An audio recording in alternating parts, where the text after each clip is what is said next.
2 Julie. God gee ons moed om die skrifte te bestudeer.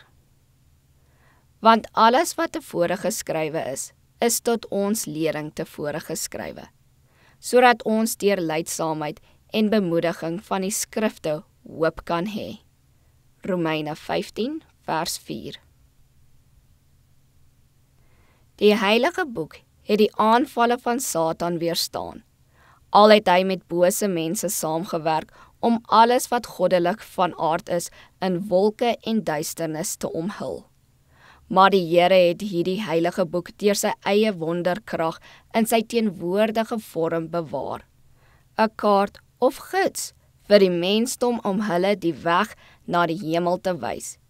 Hierdie woord is vir die inwoners van 'n sondige wêreld 'n gids wat aan hulle gegee is, sodat nie een siel wat die voorskrifte bestudeer en gehoorsaam, hoef te verdwaal nie.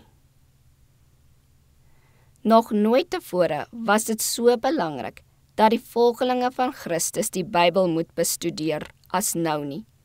Orals is verleidelike invloed en dit is noodsaaklik dat u by Jesus, u beste vriend, raad vra.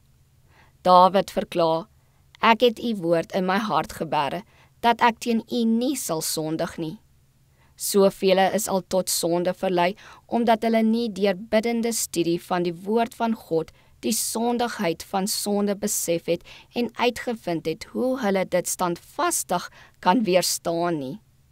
As hulle versoek word, is hulle blykbaar nie op hulle hoede nie, en hulle is onkundig aangaande die vyand se planne. Ons lewe in gevaarlike tye, en waar die einde van die wêreld se geskiedenis naderkom, sal daar geen veiligheid vir diegene wees wat nie met die woord van God vertroud word nie. Alles wat geskit kan word, sal geskit word. Die kinders van God het die kritiekste deel van hulle pilgrimstog bereik, want die vyand se vanggate is orals.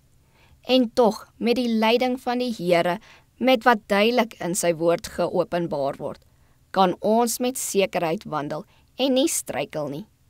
'n Stem uit die hemel spreek deur sy blaaie tot ons.